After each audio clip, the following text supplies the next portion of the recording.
Bapak BPD, RT, RW, seluruh pemerintah desa kita Lubuk Agung, doa kita kepada Allah, semoga mereka takut kepada Allah, makin sayang kepada kita masyarakatnya. Amin ya Rabbal alamin. Yang sangat kita sayangi dan kita banggakan, bapak-bapak, ibu-ibu, hadirin wal hadirat, seluruh keluargaku di Lubuk Agung, apa kabar semua? Sehat? Lama kita tak bersua. Kalau bahasa orang kami Medan Sumatera Utara, kalau tuan hendak berjalan-jalan jangan lupa minum es kelapa muda. Lama rasanya kita tak bersua. Aku tengok bapak ibu makin bertambah muda. Alhamdulillah. Yang tua makin tua juga sebenarnya. Cuma menyenangkan hati jamaah, begitulah kira-kira pada kita. Berapa tahun Ustaz tak ke sini sebelum Covid? Berarti terhitung kira-kira 2019 awal saya tak ceramah lagi ke Lubuk Agung. Social distancing, tak boleh berkerumun, tak boleh kemana-mana. Ustaz pun bingung, mau ngapain lagi? Ceramah pun online. Bedanya kalau offline jelas, online tak jelas Bapak Ibu. Apanya Ustaz yang tak jelas? Jamaahnya. Kalau online Bapak Ibu, lama kita bertausiah, tak ada jamaah, tak semangat kita. Kalau online, itulah risiko. Kalimat kita berceramah itu, tak ada yang tepuk tangan, tak ada bilang Allahu Akbar, tak ada yang bilang luar biasa, senyap sepi. Habis corona, balik bisa kita bertatap muka berwajah. Ini salah satu nikmat Allah, bisa kembali kita bersilaturahim. Alhamdulillah. Dalam hati Bapak Ibu di belakang, pasti salah kuning pikirnya. Kalau ceramah online tentu kan tak jelas honornya pikirnya. Kalau offline kayak ini jumpa kan jelas dia kata dia. Lebih besar lagi kalau cerita honor bang. Kalau kita cerita ini yang online daripada offline. Kok bisa Ustaz? Betul lah Bapak Ibu. Kalau online duduk di kursi ruang ber-AC di dalam kantor, hidupkan kamera, kemudian online kan Zoom, kita pembicara, pemateri. Sampai ke Medan sana kita terus kasih motivasi tentang virus corona.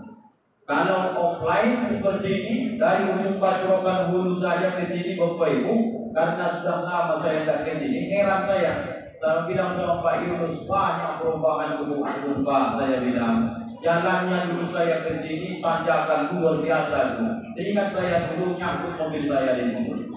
Tapi sekarang lurus, alhamdulillah. Barokah persatuan. Dulu pun saya ke sini berceramah, melimpah ruang jamaah, ditunjukkan luar biasanya orang Lubuk Agung, baik-baik hatinya, kompak masyarakatnya. Itulah pesan Allah dalam Al-Quran, wa'tasimu bihablillah, berpegang teguh kalian kepada tali agama Allah, wala tafarraqu, jangan bercerai-berai. Kalau masing-masing kita pikirkan diri kita, masing-masing punya duit buat rumah pribadi yang mewah-mewah, kalau tidak ada di hatinya kepedulian sosial, tidak mungkinlah setiap tahun ustaz-ustaz datang ke sini berceramah, termasuk Ustaz Rangkuti, ada terus perubahan arah lebih baik kampung Lubuk Agung ini. Saya Pak termasuk bangga. Masjid ini dulu saya ke sini belum seperti ini Pak. Jalan waktu itu belum seperti ini Pak. Alhamdulillah ini pun sudah dipasang lagi. Dulu masih ingat saya nih, catnya pun belum seperti sekarang ini. Lalu Pak Ustaz sebagai juga yang datang ke sini bangga. Demi Allah Pak, bangga saya. Apa sebab? Syiar Islam Bapak Ibu tunjukkan di Lubuk Agung menandakan bahwa Islam hidup di sini, Islam dicintai di sini. Inilah warisan termahal ke anak cucu kita 20-30 tahun yang akan datang. Alhamdulillah. Itu Bapak Ibu. Yang kita sayang, kita bangga, inilah anak-anak kita. Hadir mereka malam hari ini sebenarnya Bapak Ibu tidak sulit-sulit. Pertama, panitia tadi membuat acara, kemudian piala dibagi juga hadiah tadi sertifikat, ada juga duit pembinaan. Alhamdulillah mereka hadir. Tapi kalau ditanya malam ini dalam hati mereka, ngapain kalian hadir tadi malam? Jawaban mereka sampai hari ini tetap sama. Kalau ada perkumpulan, mau Islam Minggat, Maulid Nabi, Muharram, Nuzulul Quran, apapun ceritanya, yang penting ada makan, itu yang ada di pikiran kalian sekarang. Pasti ada makan-makannya. Itu yang ditunggu, ya kan? Sebelum itu hadir, kita isi rohani dulu, nanti baru jasmani. Siapa nanti Pak Yusuf? Sama pula namanya. Ini Yusuf juga. Siapa nanti Pak Yusuf tengok yang agak ribut, amankan dulu Pak Yusuf. Kalau bisa nanti kunci mobil kan sama Yusuf, tangkap dia, masukkan ke mobil. Nanti mau pulang kita turunkan balik. Ya sudah, tengok-tengok masuk. Itu yang main game satu. Ada satu lagi yang main sekader. Satu lagi di belakangnya yang mencabut-cabut gigi. Jangan dipegang-pegang gigi. Dan 2 hari dah sikat gigi payah kawan sebelah nanti. Jangan pegang. Ya. Kemudian sebelum Ustaz kasih materi malam hari ini, nanti yang mau disampaikan Bapak Ibu tidak panjang-panjang, 2 sajanya. Selesai yang 2 ini, kita insya Allah nanti makan-makan. Kalau tak ada pun tak apa-apa. Ada Pak Yunus makan-makannya, hari 2 kesannya. Makan bubur aswa dan apapun malam hari ini dikasih panitia, syukurkan alhamdulillah. 2 saja. Mana anak-anak ataupun generasi kebanggaan kami dari anak-anak KKN dari kampus UIN 7 tahun. Yang mana orangnya Bang? Berapa orang kalian hadir? Supaya nampak Pak Kades, supaya bisa dilaporkan besok. Yang hadir peringatan itu cuma sekian. Mana yang UIN? Yang laki-laki berapa orang? 5, alhamdulillah. Hadir semua. Hadir. Yang perempuan UIN berapa orang? Tengok Pak Kades nih, supaya bisa dikasih nilai mereka di besok. Kalau saja agama tetap mereka dukung, kasih nilai 0. Ulang kata itu. Kita dalam menjadi mahasiswa Pak Kades. Ada kakak-kakak di belakang? Alhamdulillah dari UIN. Abang ketua berapa orang kalian yang didukung aku? 14. Hadir semua 14-nya? Tolong di absen dan dikasih absennya Pak Kades. Ya. Dari Umri ya. Umri dulu. Universitas Muhammadiyah Riau. Mana dari Umri kawan-kawan? Berapa orang Kak? Alhamdulillah ramai di belakang. Abang-abang berapa orang? Abang ini juga kameramen tadi. Rupanya mahasiswanya. Saya pikir tadi kepala puskesmas. Keren kali gayanya malam ini. Alhamdulillah. Ya. Satu lagi dari Unri Universitas Riau. Mana kawan-kawan dari Unri? 1. Mana kawan Bang? 2. Pasti balik tiang tuang. Tak apa Ustaz. 1, 2. Mana yang lain kakak? Nanti abang cek kembali anggota ya. Laki-laki berapa orang? 3. Mana si Cimedek? 0. Oh nonton. Live streaming. Janganlah hadir ke sini. Kenapa harus di absen? Karena kalau gotong royong nanti besok pagi buat jembatan kalian tak hadir, insya Allah Pak Kades kepala marah dia. Masih bisa diharapkan nanti masyarakat yang lain. Betul pokoknya. Tapi kalau sampai kalian sudah jadi mahasiswa, kemudian kita sama-sama yang beragama Islam mohon maaf, acara sesemarak sebesar ini pun hadir pun tak mau, itu masalah besar Pak Kades. Apa masalahnya? Mentalnya mungkin semudah itu tak ingin menjadi Islam. Nanti kalau sudah tua barangkali itulah benar dalam Islam ini awal saya. Kalau bisa Pak Kades absen mereka sholat subuh pun dibuatnya ini sebenarnya. Siap dari mahasiswa di absen sholat subuh ke masjid Baitul Hikmah bisa. Ayo. Siap tak kira-kira? Kalau bisa Ustaz tahun besok tak, kira-kira tahun besok tak kalian lagi. memang sholat subuh itu, tapi kalau sampai itu sudah jadi syarat, alhamdulillah. Tamat kalian besok sarjana S1, besok baru kalian rasakan manfaat yang luar biasa. Jurusan boleh berbeda, tapi tidak ada apapun alasan kalau sholat apapun jurusannya tetap berjamaah. Yang laki-laki, perempuan boleh di rumah, boleh di masjid. Kalau syiar ke masjid saja ramai. Saya yakin sholat isya pun tadi begini ramainya jamaah ini. Ya kan Bapak Ibu? Oh tak berani Bapak Ibu jawabnya. Tadi sholat isya begini ramai kalau berjamaahnya. Isya dan jawab insya Allah pun tak yakin saya Bapak Ibu, ragu pula saya jadinya. Tapi mudah-mudahan suatu saat nanti Lubuk Agung masjidnya, musolanya ramai sholat berjamaah. Alhamdulillah. 1444 Hijriah telah berlalu. Malam ini sudah tanggal 14 Muharram. Peringatannya tanggal 10-nya pada hari Jumat. Pertanyaan Ustaz sebelum masuk materi, ibu-ibu kemarin waktu hari Kamis Jumat ada tak yang melakukan puasa Tasu'a dan Asyura? Ada? Hari Jumatnya mahasiswa kemarin puasa Asyura enggak? Bubur ini kapan dibuat? Oh tadi? Bukan waktu hari Jumat. Oh, saya pikir dari hari Jumat karena Asyuranya hari hanya di situ dibuat, malam ini dimakan. Oh masih enak, begitu saya pikir tadi. Nah, kata Rasulullah, siapa yang berpuasa pada tanggal 10 Muharram hari Asyura, diampunkanlah dosanya setahun yang akan datang, setahun yang sudah berlalu. Maka ibu-ibu banyak komplain di ujung batu, Pak Ustaz, kenapa lah harus tanggal 10 Muharram tepat hari Jumat? Kita kan hari Jumat itu hari raya pekanan orang Islam.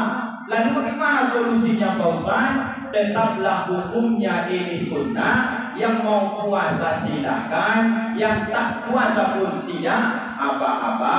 Cuman saya bilang, kalau sampai 10 Muharram dia masih hidup, tidak ada yang unsur syar'i seperti sakit parah atau perempuan berhalangan, dia tak puasa, maka jawabnya pertama, tunggulah tahun depan lagi. Yang kedua, kalau tunggu tahun depan lagi, insya Allah itu pun kalau kita masih hidup di dunia ini. Kalau tidak, mungkin hidup tapi kita sakit. Atau kita tidak sakit, mungkin kita sudah inna lillahi wa inna ilaihi raji'un. Ustaz yakin semua masyarakat Lubuk Agung tak ada yang terlewat puasa Tasu'anya dan juga puasa Muharram tanggal 10-nya. Semua yang hadir ini, keluarga kita semua, Allah ampunkan dosa kita 1444 Hijriah. Alhamdulillah. Duribat alaihimuz zillatu wal maskanatu, akan ditimpakan Allah kepada kamu semua kehinaan. Kenapa Allah hinakan kita? Kenapa Allah ejek kita? Kenapa Allah rendahkan kita?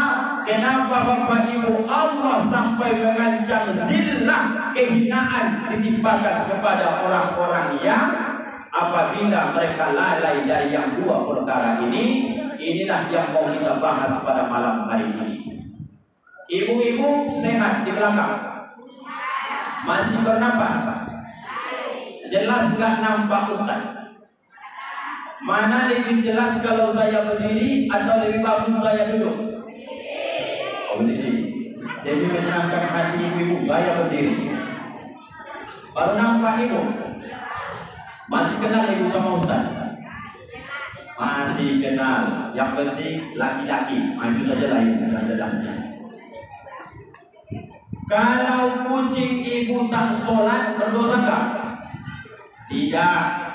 Kalau kucing tidak menutup aurat, berdosa enggak? Kalau sapi kurban kemarin tidak, mohon maaf kalau betina dia tidak pakai jilbab, berdosa enggak?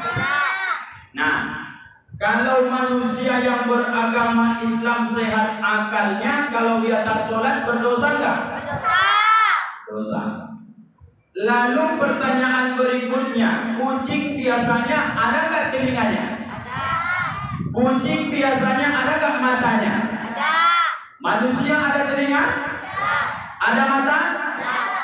Lalu kenapa manusia dibebani hukum syariat? Kenapa binatang tak dihukumi syariat? Jawabnya adalah karena binatang tidak dikasih Allah akal pikiran, sedang manusia dikasih Allah akal.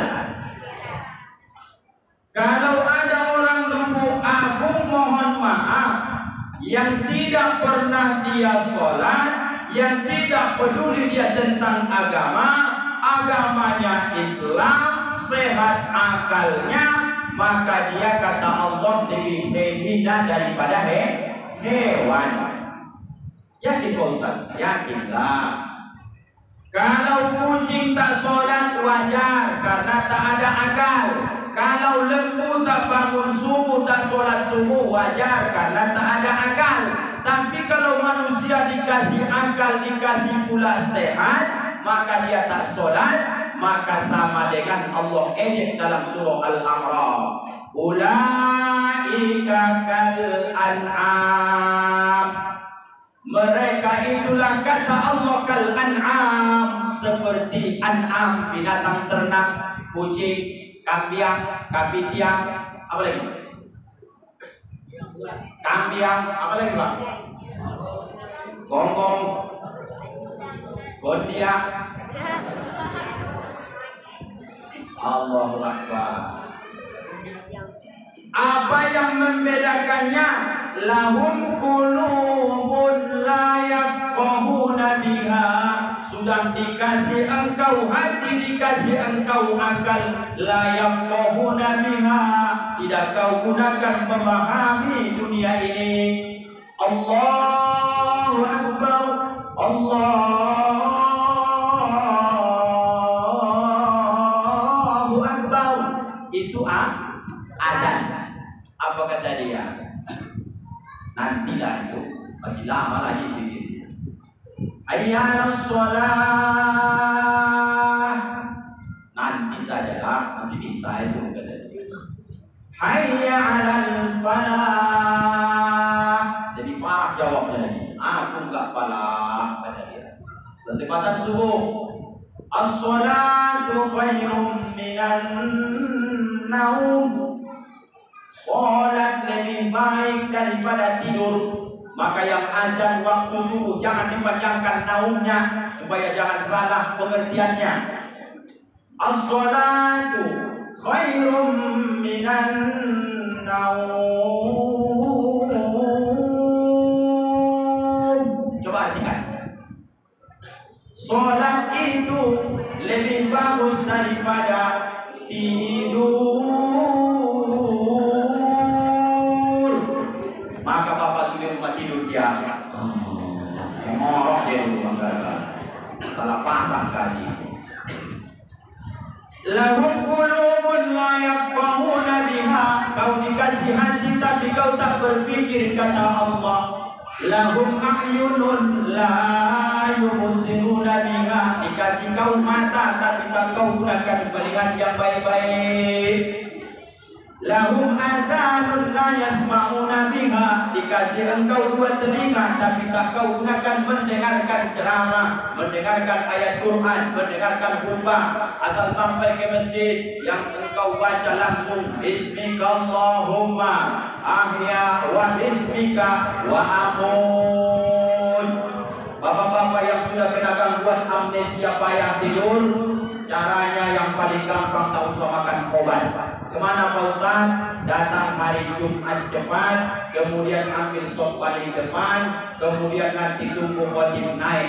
Pas begitu khotib naik ke atas mimbar, Assalamualaikum warahmatullahi wabarakatuh. saking besarnya pahala mendengarkan khutbah, maka setan tidak berhenti, langsung dia loncat ke pelupuk mata bapak, maka boratnya mata itu luar biasa macam 5 ton, tidak bisa lagi diangkat kepalanya. Begitu salam khatib, langsung bapak termenung. Dipikirnya khatib tadilah jamaah ini paham yang dia sampaikan, maka jamaah kumpul semua menunduk khusyuk. Rupanya satu pun tak ada yang mendengarkan khutbah yang disampaikan khatib. Ini cerita di Pak Jauh di Medan sana, di Lubuk Agung tak ada ini Pak, ya kan Pak? Ada Pak Yunus begitu ini? Tak ada itu Pak, tak ada bedanya. Ada sedikit mungkin ya kan Pak? Nah, itu obat tidur paling ampuh. Dikasih mata tak digunakan, kasih telinga tak dipakai, kasih akal tak digunakan. Lalu kata Allah, ulaika kal an'am, jadilah kalian macam hewan ternak binatang. Kata Allah, kalaulah hewan ternak itu hina, wajar karena dia tak punya akal. Tapi kalau manusia punya akal, Allah ejek 1 derajat lagi, Allah rendahkan.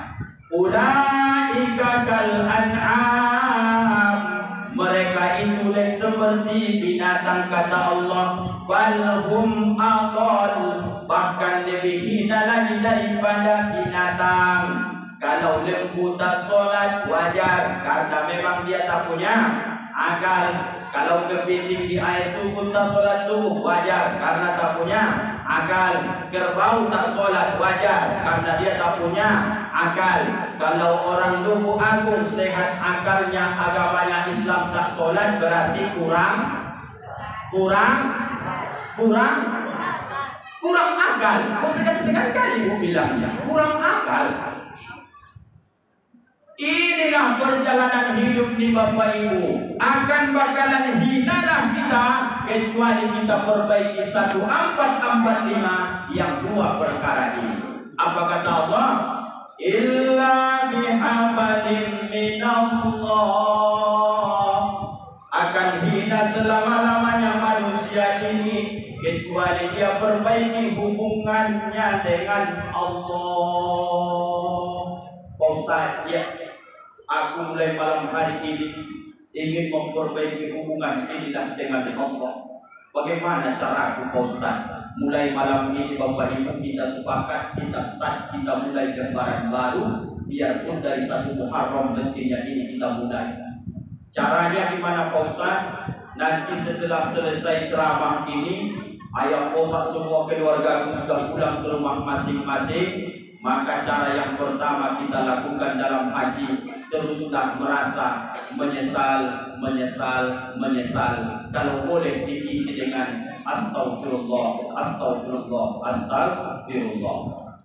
Sepakat nggak orang Lubuk Agung malam ini sama-sama kita memperbaiki hubungan dengan Allah? Sepakat?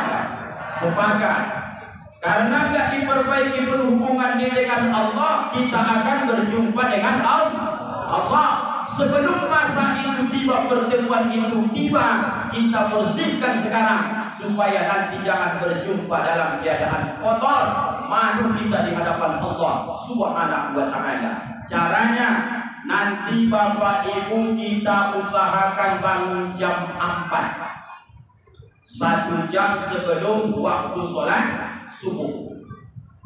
Lalu Bapak Ibu bangun jam 4, nanti kasih amalannya. Ini yang simpelnya saja dulu, penting amalkan.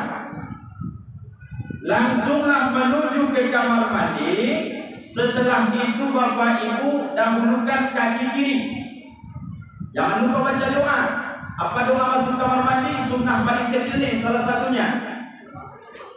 Allahumma inni a'udzubika minal khubuthi wal khaba'is. Pertanyaan sama orang Lubuk Agung, apa Bapak Ibu alasannya kalau masuk ke kamar mandi harus dahulu kaki kiri, keluar kaki kanan? Kenapa kalau masuk surau musola langgar termasuk masjid Baitul Hikmah, sunnahnya dahulukan kaki kanan, keluar nanti dahulukan kaki kiri? Apalah Ibu Bapak alasannya? Kita tanya mahasiswa dari UIN dulu, Mana yang jurusan tarbiyah? Senyum-senyum mereka di belakang. Apa alasannya Bapak Ibu? Rupanya Ustadz kita ini adalah SKM. Tanya Pak Yunus, saya ini sarjana kesehatan masyarakat, cuman saya alumni Mustofawiyah Purba Baru 2008. Mahasiswa bisik-bisik, tidak yakin saya SKM Ustadz ini. Tanya nanti Pak Yunus setelah saya pulang. Ya kan Pak Yunus? Saya SKM. Rupanya mengkolaborasikan, menggabungkan hubungan sunnah Nabi, mendahulukan kaki kiri ke kamar mandi, ke toilet, sementara ke masjid atau musola mendahulukan kaki kanan. Rupanya Bapak Ibu manfaatnya luar biasa. Satu, kalau didahulukan kaki kiri masuk kamar mandi ikut sunnah Nabi, sebelum datang ilmu kedokteran, sudah duluan Nabi mengetahui rahasia tentang ini. Apa itu Pak Ustaz? Siapa yang mendahulukan kaki kirinya masuk kamar mandi, di kamar mandi di toilet ini kan banyak najis, banyak kotoran, sarangnya penyakit, dan bahkan toilet itu adalah sarang ataupun rumahnya setan.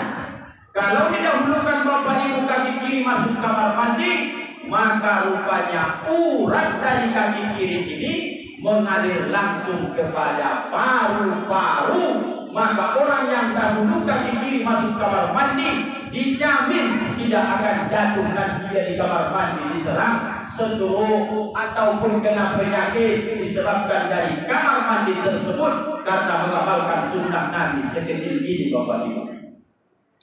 Kalau masuk ke dalam masjid, masuk ke dalam musola di tempat yang mulia, kenapa harus dahulu kaki kanan Pak Ustaz? Karena kaki kanan kaitannya adalah uratnya ke kolbun.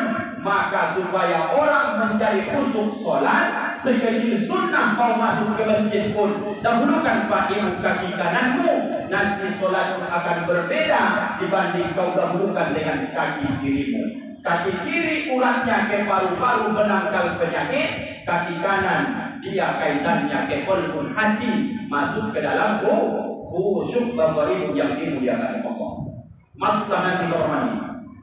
Begitu masuk kamar mandi, Bapak Ibu mohon izin maaf, ambillah gayung atau nanti mandi pakai shower pun dan segala macam terserah. Kalau mau pakai gayung ikut sunnahnya. Pasangkan dulu dari bawah Bapak Ibu, kemudian nanti baru naik ke betis, naik ke lutut, naik ke pinggang sampai di bahu berhenti. Jangan begitu masuk ke dalam kamar mandi ambil air siram kepala. Tempurung kepala kita ini tak ada obat seperti kuali yang memasak bubur Asyura tadi. Kalau pakai kuali menggelegar, panas. Maka orang yang tak mau ikut sunnah Nabi mandi di kamar mandi, kenapa ada stroke ringan? Maka dia pembuluh darah tersumbat. Kenapa dia ada stroke parah, kemudian jatuh, diangkat, kemudian sudah mohon maaf mati badannya sebelah? Karena dia menyiram air ke kepala, darah belum siap menerima yang akan datang kepada batok kepala. Darah menyembur tidak sampai ke pori-pori dan seluruh anggota tubuh. Mana yang tak tersalur, disitulah badannya nanti akan mati. Caranya, siram dari bawah sampai ke bahu, sampai di bahu ini berhenti Bapak Ibu, jangan langsung siram kepala. Ilmunya kita akan sama-sama mengajarkan mandi taubat. Siap tak Bapak Ibu saya kasih hafalan sedikit pendek-pendeknya? Ya Bapak Ibu ya, menghafal pendek-pendek. Biarpun nanti payah menghafalnya, videonya ada. Nanti anak-anak mahasiswa adindaku semua, tolong bantu dulu YouTube kita ini. Model apanya, alamatnya UJR huruf besar, C-nya juga huruf besar tanpa spasi. UJR channel. Nanti video ini 2-3 hari ke depan akan Bapak Ibu bisa tonton kembali. Dan jangan lupa subscribe, like, and share. Itu yang paling penting Bapak Ibu. Mahasiswa tolong nanti ditambah subscribe. Kalau belum paham juga nanti tengok di kaca mobil, sudah saya buat di situ. Tinggal orang Lubuk Agung lagi yang belum subscribe, like, and share. Bapak Ibu sudah masuk ke kamar mandi, siram sampai di bahu, masuk hafalannya. Saya niat ya Allah mandi taubat karena Allah Ta'ala. Dalam hati saja tak apa-apa, karena niat dalam hati itu yang penting. Kalau lafaznya ini sunnah, malah di kamar mandi jangan menyebut nama Allah karena mulia. Siramkanlah air yang pertama ini ke kepala, setelah tadi basah sampai di bahu. Bacaannya adalah Rahmatullah.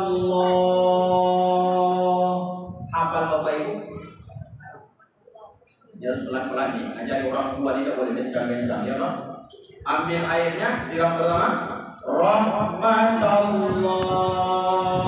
Sama-sama Bapak Ibu. Rahmatullah.